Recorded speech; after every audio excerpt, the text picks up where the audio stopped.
What's up everyone, Lance Hedrick here, and today we're taking a look at the Shardor 64mm.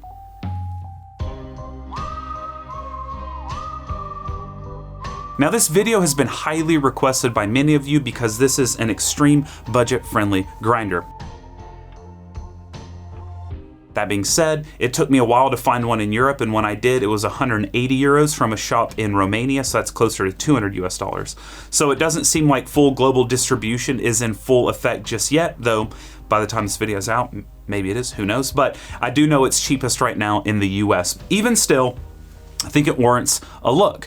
This is Lance from the future. We're about to get into all of this, and before we get into all of this, I want to take a second to ask you to hit the like and subscribe if you enjoy the content, because it really helps propel the channel forward. I really appreciate it. This video is a really fun one, and I can't wait till you see me in the future where we're here, but thank you so much. Let's continue with the video.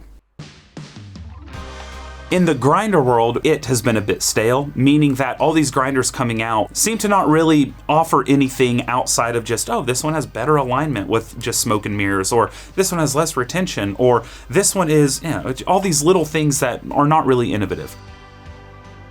I would love to see more innovation, or what I've also been preaching is, I'd love to see cheaper options. Now that we know how all of these things work, we should be able to manufacture them more cheaply.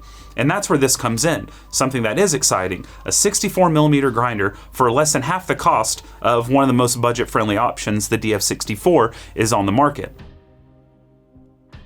The DF64 sits around that $350, $400 range. This is coming in under $200. So that excites me greatly. As the home coffee market continues to expand, as more enthusiasts are coming to specialty coffee and to coffee in general, wanting to have that on-demand experience at home, it's important to have different grinders, different machines for different levels of potential investment. So I think this is going to fit a nice lacuna in the market and is something I'm really excited to jump right into.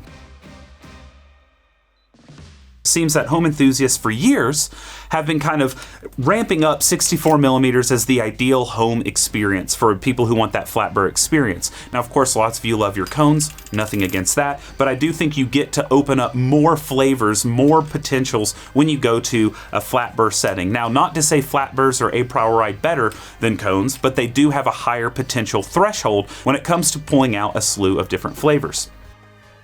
64 has been celebrated. People were doing Mazzer Minis and they were doing all these different ones in order to get that 64mm at home. Now we have things that are in a budget-friendly price tier in order to have that experience at home without having to rely on used commercial machines. And in fact, I'll go over just a few of them in this video. That being said, this is just representative of many more that are out there and many more that are in my burr drawer right below me. But I just chose a few that we'll just briefly take a look at and discuss. It doesn't say Shardor like you see in maybe pictures or whatever. It seems that this is maybe branded under another brand, similar to how the DF64 is sold around the world under different brands. It seems this is a similar situation, but this is the Shardor. It's the same exact machine. It's just got a different logo on it. 200 watt motor inside, which is more than, let's say, the Niche Duo even, which has 150 watt, but it's a 83 millimeters and has a planetary gearbox in it, which allows it to produce a ton of torque. DF64, for instance, has a 250 watt motor, 200 watts right here, more than sufficient, no worries there. Now, the first thing I did notice when I pulled it out of the box, though, is that it is super, super light. To kind of show that, I'm gonna use 2 fingers and just kind of hold it. Like, it is a light grinder because the body is all plastic. But it seems that that's where they were saving some of their money, cutting some of the cost for building. On the inside and the ring itself, a full metal internal setup, which is really impressive. We'll obviously take a look at that here in a bit. So you've got a hopper here, which is just held in by pressure with a thumb screw. So we take the pressure off, and there we go. There is no hole in here for the screw to go in. It's literally just pushed against the plastic hopper, and that's what's holding it in. Blockade. This is actually very annoying. If it's at an angle, it's hard to get in. But anyway, so this is to, you know, release your beans, hold the beans, whatever you got to do. And then, of course, a little hopper attachment and the plastic lid. We've got a touch screen on here. Now, this is so that you can set 2 different doses. So if you're doing hopper fed, you can do it based off of time. If you like to do single shots in the morning or double shots in the evening, or if you know with a specific bean, 12 seconds is better and another bean, 13.7 seconds is better, in order to have a specific weight come out, well, there you go. You can play around with it like that. You can say, okay, I found out that 10.9 seconds is the perfect amount of grinding time to hit my rough dose of 17 grams, whatever it is. And then you go to the double setting, whatever. You can say, okay, 24, 23 seconds, start the timer, hitting it again. There we go. Well, it's not as sensitive as I was hoping, but you know, that's all you got to do. And then you can have continuous mode where you just hold both buttons down, and bang. And then you can use this button right here, you push your portafilter into, and it just will go continuously and will tell you how many seconds it was grinding once you're done. Just let it run and run and run and run. Okay, I'm done. You can have it set to your 23. You take your portafilter and you just go beep. And it'll do your time just like so. Then when you want to stop, you just hit that button once more.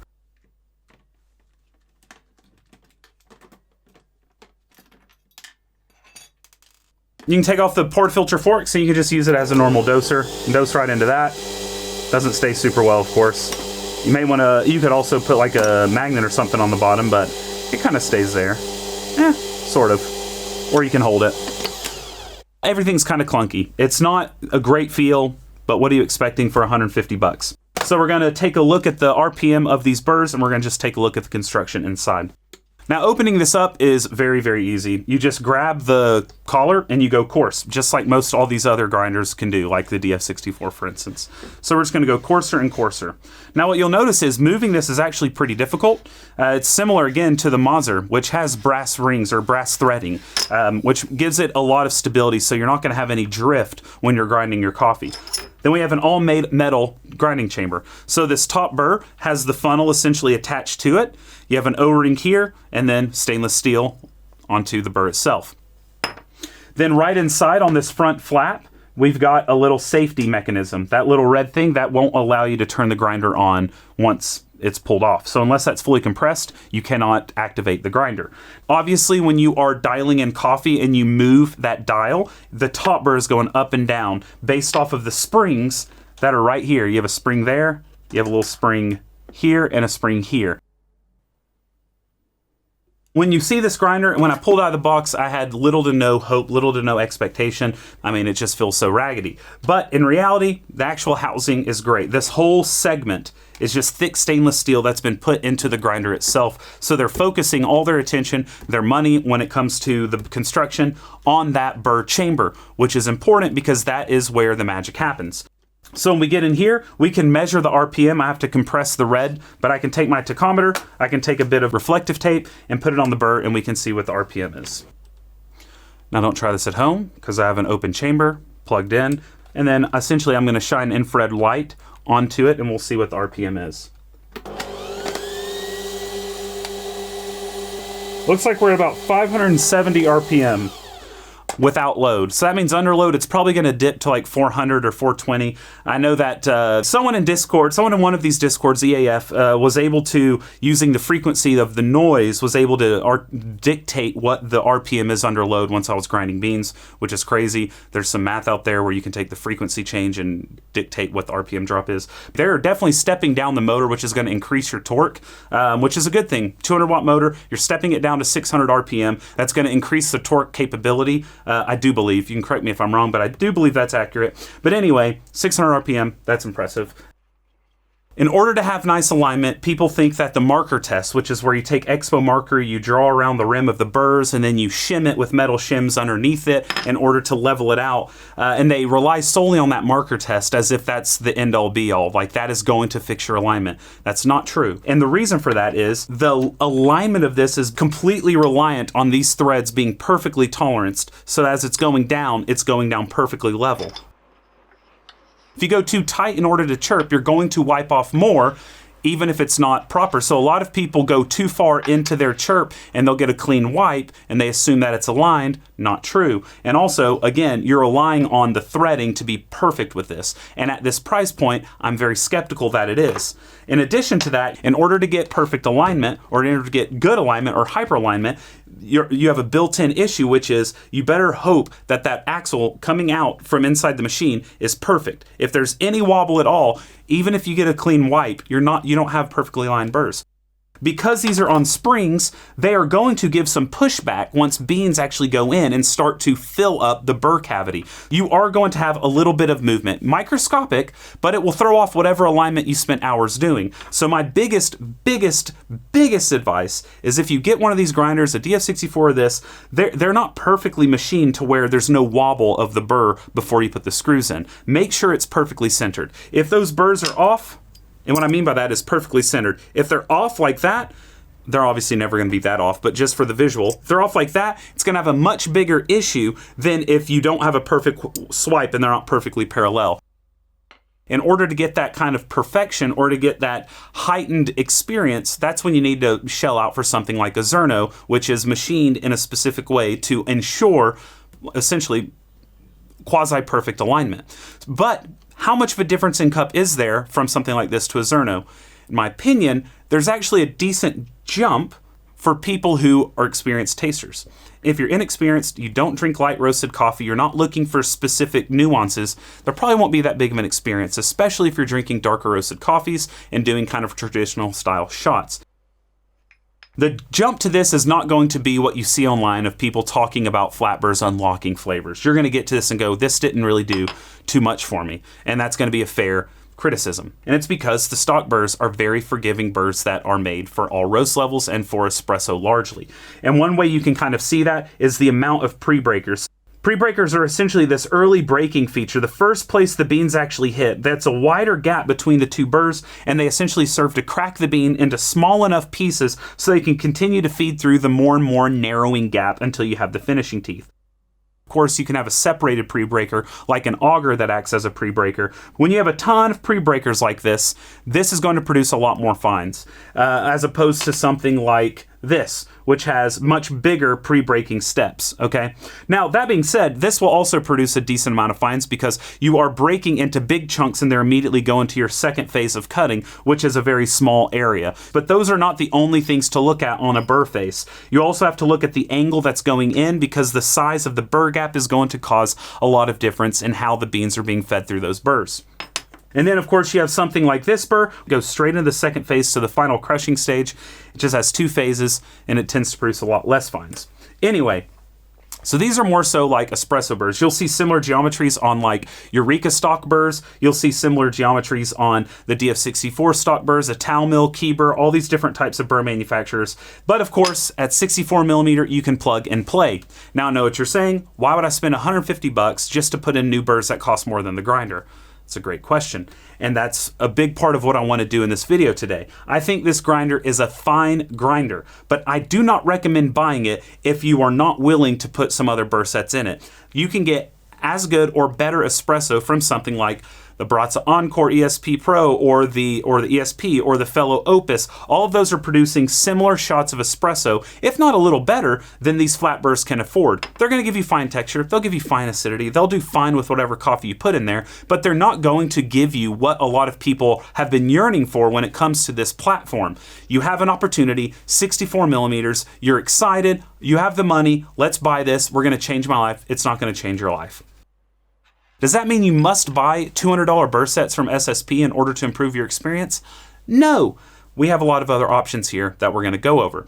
But that is an option for people who maybe have $400. They want to buy $150 with this, $200 SSP burrs, and for less than a DF64 with stock burrs, bada bing, bada boom, you've got SSPs. Now, of course, let's keep in mind before we hop into a burr discussion that putting in any other burrs that were not made with the machine is going to cause a potential risk to the longevity of your machine, because a lot of these burrs over here have a higher friction and a higher resistance essentially to the motor, so it could lessen the lifespan. Have I actually seen that happen? Actually, yes. With one grinder, not the lifespan necessarily, but some motors have not been created with enough torque to deal with the friction that, for instance, red speed-coated SSP burrs can potentially give. The fact that this is 200 watts and it eats through coffee at really fine grind settings, and A lot of people have these with SSPs right now. I would not necessarily worry about it, but it is something I want to bring up because that's the reality. A lot of burr manufacturers void warranties if you switch out burrs, and it's because all of their testing for their certifications, for their longevity claims, is based on the burrs that they used testing. So that is an issue. So if you are buying this without the willingness to switch out burr sets, well, there are potentially better offers on the market. For instance, if you're in the US, I would probably do a Baratza ESP because for $199, you have the customer service backing of Baratza, whereas this, I'm not sure there is much customer service backing. And you're not going to get a step up in coffee just because it's 64. We need to realize that. If you're sufficiently happy with this review and you're like, oh, well, if it's not going to magically change my coffee and I don't feel like changing burrs, well, then thank you for watching and I hope you brew something tasty. But for those of you that want to nerd out on some 64 millimeter burrs, let's continue on with the show. I'm actually pretty confident that I know the manufacturer in China that's creating these burrs.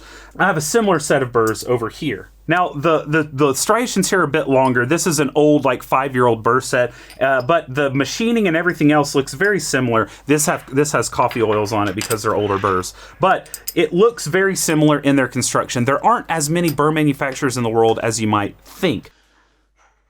I am excited about the potential of these grinders. I've been using them. If you have followed the channel for a while, one of my first videos was a 60 millimeter grinder showdown, and in it I kind of praised this one burr I called the Gevi burrs because they were in the Gevi all-in-one coffee brewer. Assuming they're from the same exact factory, these are high quality burrs. Now, as far as in-cup profile, these are espresso geometry burrs. What do I mean by that? I mean that these are created to produce a lot more fines in order to give you good puck resistance. So getting espresso with this stock machine, very easy. Even if they're not aligned, you're going to get espresso with any roast level you put in there. So these are Brew filter burrs. Brew is a competing manufacturer of burrs that want to compete against SSP, and they make some solid burrs that have a really, really long lifespans. That's one of their big things that they kind of claim, and it's true. They have crazy long lifespans. Will you use it in your life? No, you could probably pass them to your grandkids, but honestly, the lifespan of a lot of these burrs are longer than what you're going to use anyway. Regardless, these are solid for filter. I think they do a good job. I don't think that they're like pinnacle. I think you can do better. That being said, if you could take two Shardors and you put this in one and you put an even better burr set for filter in the other, I don't think there's going to be as big of a difference as if you were to do the same with two Zernos. And it's because, of course, alignment, the fact they're horizontal, so there may be a little excess heating up, a little longer to get through the burrs in order to come out. I don't think there will be as big of a difference as if you were to have some sort of much nicer machined grinder. But there will likely be a small difference. If it's worth the price difference to you, okay, but these do a really solid job with filter. They're not my favorite. I think they're fine. But yeah, so they're solid burrs right here. This is actually the same thing as this, just with a different coating, the Hyper Burrs filter. So we'll just put those there. Next, we have these bad boys, which are the Mazzer I-189D. So these are, again, very similar to the stock burrs, as you see.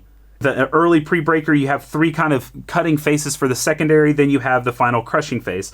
Now this final crushing phase is actually a bit more drastic than here, which just means that it's going to cut even more finely, add more fines to that final cup. So these are very traditional Italian type of burrs. I do not like them at all. In fact, I would actually prefer the stock burrs in here from that Chinese manufacturer than the ones from Mazzer.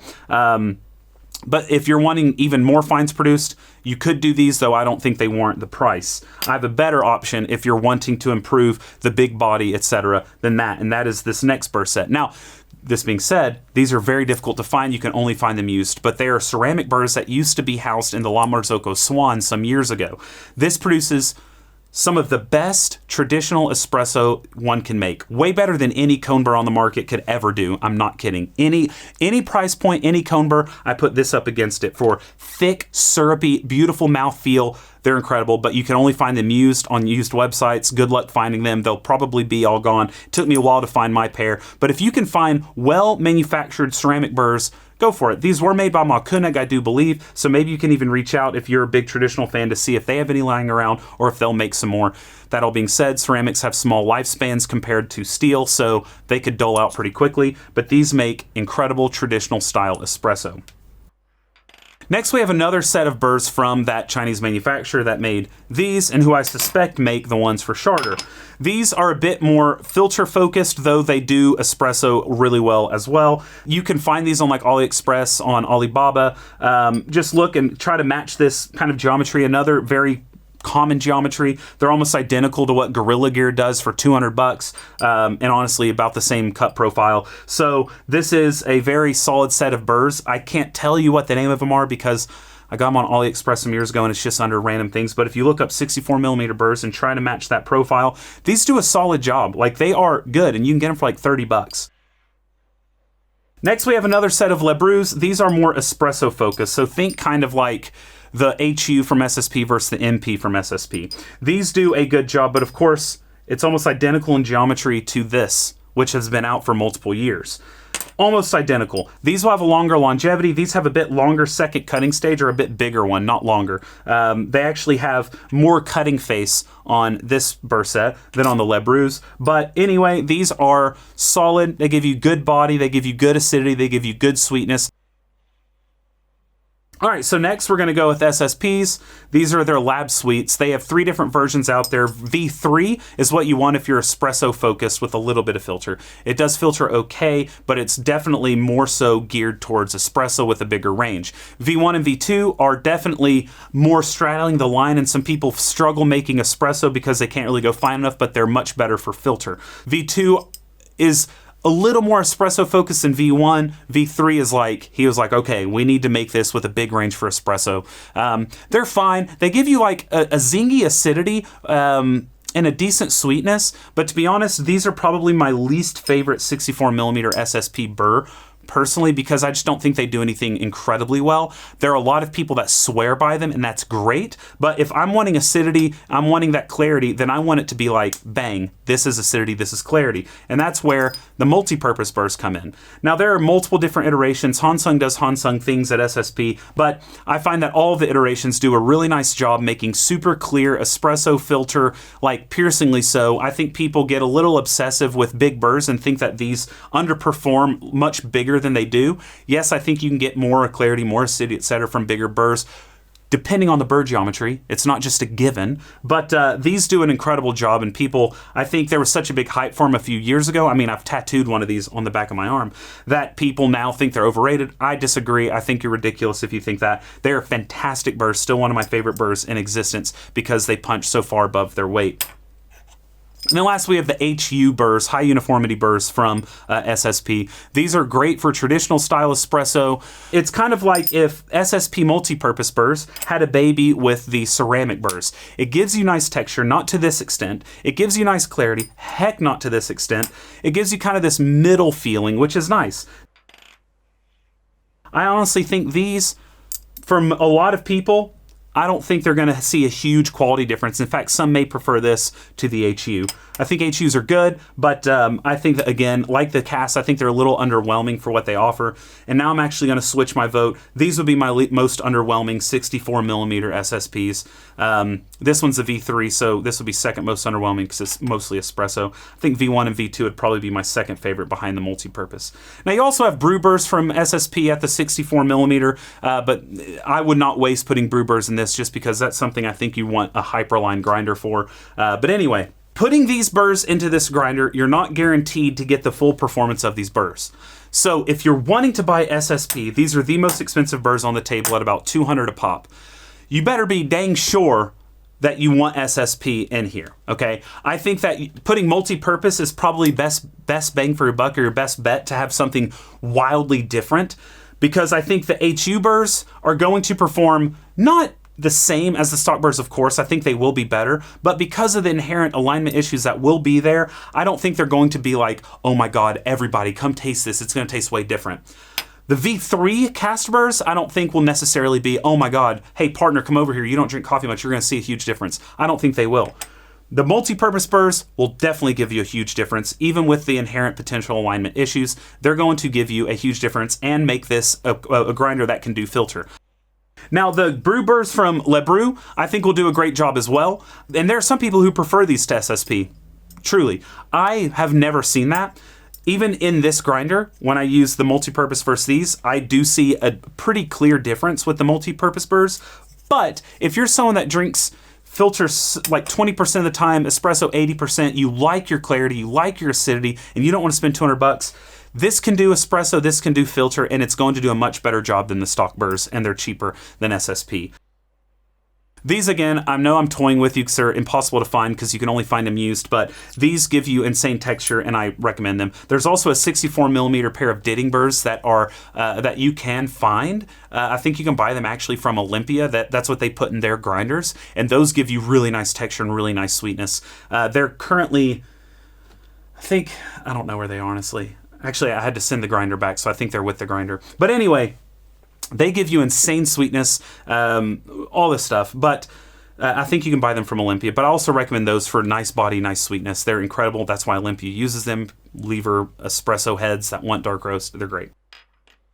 These, I honestly don't even recommend fooling around putting them in. I don't think it's a big enough difference to warrant the price here. I mean, if anything, you could just grab the ones I say are from China. You can find on AliExpress. Just type in 64mm stainless steel burrs and just match the geometry. Okay, these are fine. If you have them and you love them, that's great. I'm not trying to pick on you. I'm saying in this platform, differences become a lot smaller. In the Zerno, yes, there's going to be bigger difference. In this Shardor, nowhere near as big of a difference, and it makes sense. It's a tenth of the price.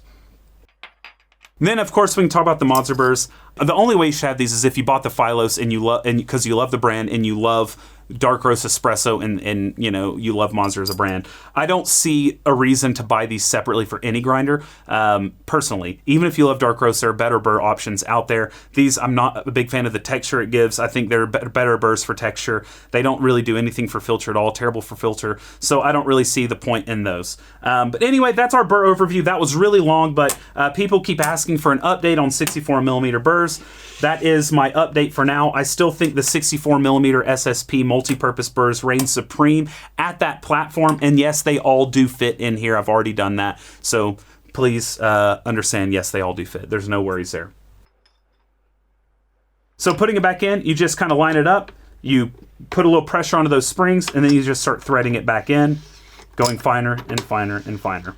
And you want to be sure you don't cross-thread it. That brass is soft, okay? All right, so now we're at Burlock. That's Burlock right here. They have it calibrated so one is as fine as you should need to go. But anyway, now what's cool on here is they do have, I say what's cool, the ring here and the font is terrible, but I'm not James Hoffman, so I'm not going to complain too much about it. LOL. But they have an espresso range, a mocha range, Americano range. That's a really weird range to have, Americano. That doesn't make any sense. Maybe they're saying like American brew, like filter coffee is what I assume that means, because that's about the filter range. Then cold brew, no, they have pour over there. Cold brew, pour over, and then French press. Americano makes no sense to me. Americano is espresso with water. But anyway, they do have that kind of on the top, and they have the fine and coarse so that you can mess around with it.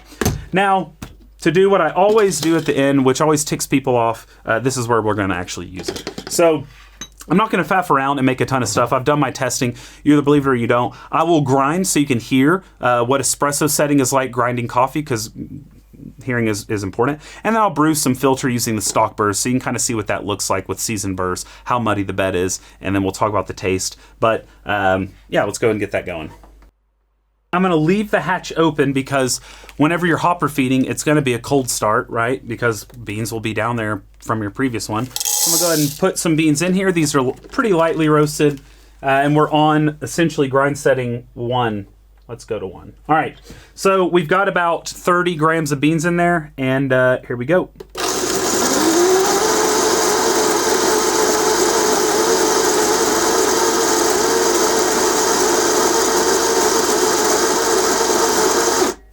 Oh, should have done more time.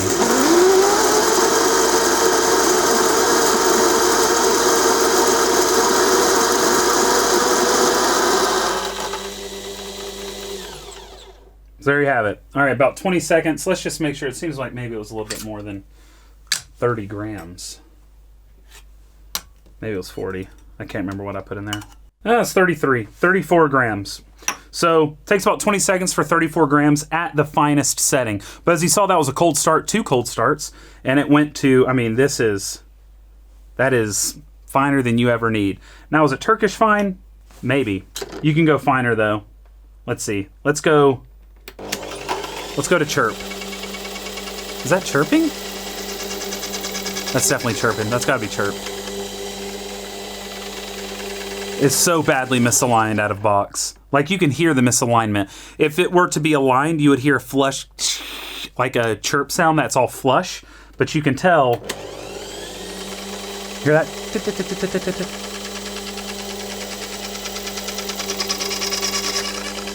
Yeah. So I definitely recommend having the paper shims, but I just want to show you out of the box, if you don't do anything, that's going to happen. Is it going to disallow you from making espresso? No, because the burr geometry and everything's going to allow it regardless. But even still, that's what you got going on with it. Now let's go to filter. So swift change. I like to go pretty coarse for filter. We're going to go there and we'll brew up a filter coffee. Now, for those of you at home going, why didn't you brew espresso with it? I need to see if it can make crema. I can make a blade grinder make crema. Seeing an espresso shot is not going to tell you the quality of a grinder. It's never going to tell you the quality of a grinder. That's silly. It depends on the beans you're using and if you're grinding it fine enough for it to build any pressure. If it can do that and it has the capability of producing crema due to it being a darker roasted coffee or a Robusta or something, then you're going to get crema. I don't feel the need to put it on camera because I'm telling you what these bursts taste like and what the grinder tastes like. Either you believe I've done the testing and I'm telling you the truth, or you're going to believe me doing it live on camera when I could just lie there too. I mean, it doesn't make sense. So if you want to see a shot pulled, Tom's Coffee Corner, a YouTube friend of mine, has pulled a shot if you just need to see a shot on his little like 10-minute unboxing of this grinder. For me, it's a waste of time to pull out a machine, heat it. It's silly to me. But I will brew a filter coffee because I do think it's a bit more important to see the bed of coffee grounds after we season these burrs. And you also needed to hear it anyway. So I've got 15.2, 15.3. It's like 15.25 grams of coffee. And I'm going to put it in. I forgot to bellow last time. This was the retention. So I'm bellowing through the beans in there. There's enough air between, but there we go. That should be roughly all of it. Okay. So there we have our retention, which they have bellows on it. They know there's going to be retention. So keep that in mind. Now, as I'm cleaning this up, I do want to point out, I have seen, I think just one, but there has been one person say that their grinder failed after 2 times of use. That being said, every big company I've talked to, yes, even companies that you are well aware of, even high-end companies, they have a built-in failure rate that they expect.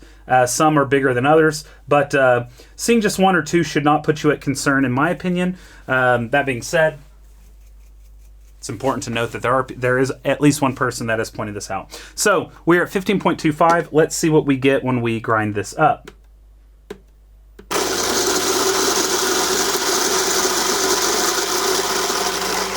It's about 5 or 6 seconds for the full dose to be done. No bellows. We have 15.0. This bellows is kind of trash, but 15.2. Okay, so a little lost there, but maybe when I bellowed it came out. Let's run it one more time. Oh, there was a little bit extra. There we go, 15.2, 15.3. So about what we put in. That shouldn't be surprising though. Filter coffee being so coarse is a lot easier to have less retention with. But if you are hopper dosing, you will have retention because bellowing with a ton of coffee in here is nowhere near as effective as only having 15 grams down there where there's a lot of vacuous space. So keep that in mind. Anyway, let's dump this in and let's brew up a filter coffee with my bougie V60. So this is a light roast coffee. I'm using medium dark roast paper filters from Café, which drain pretty quickly. And yeah, pretty coarse grounds. Now, personally, I grind even coarser than this for filter, but this is more so a grind size I see a lot of people use, so I'm going with their grind size. Even though I push for even coarser, people don't trust me for some reason, so we're going to do a more everyman style of brew. And I'll even do 3 pours because most of you do like 5. Most of you are still obsessed with the 4-6 method, which is cool. That's your choice. I like to do 2 pours. I like tea-like brews that are really clean, clear, and under control, like a beautiful face. We'll do 3 pours for you. We're going to try to emulate the everyman experience. I even did a 1:16 instead of a bigger ratio. You're welcome. Bougie V60, bougie cup. What can I say? Bad and bougie. All right, I had all of the water in at about 1:10 seconds. Took about 2.5 minutes to draw through. There you have the bed. Pretty muddy. We'll just put this to the side.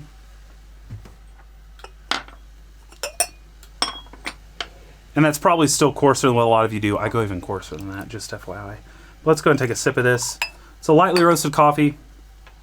It's actually a washed Indian coffee.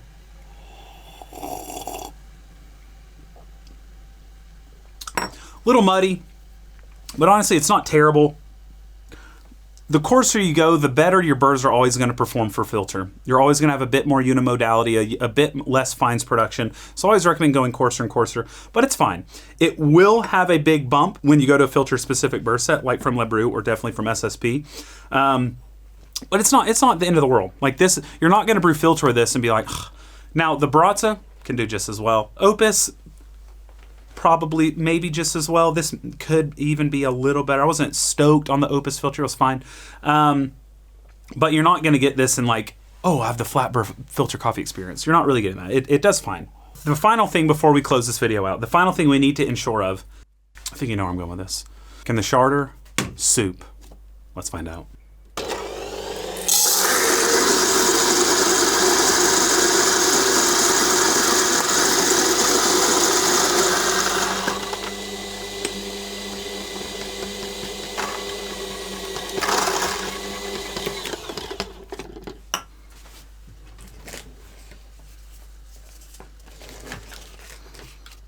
Now, if you don't know what I'm doing, this is the OXO Rapid Brewer. Check out videos that I've made recently with it.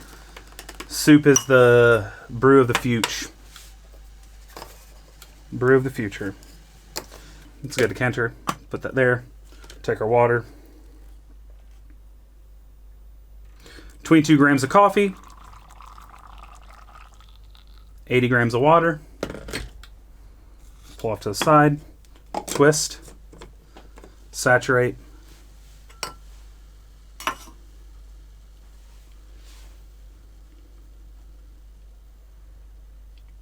And are you ready? Now it's time to yeet.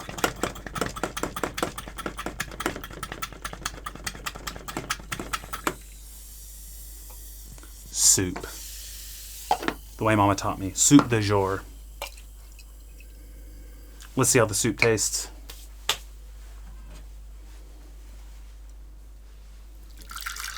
A little spilsky, no worries.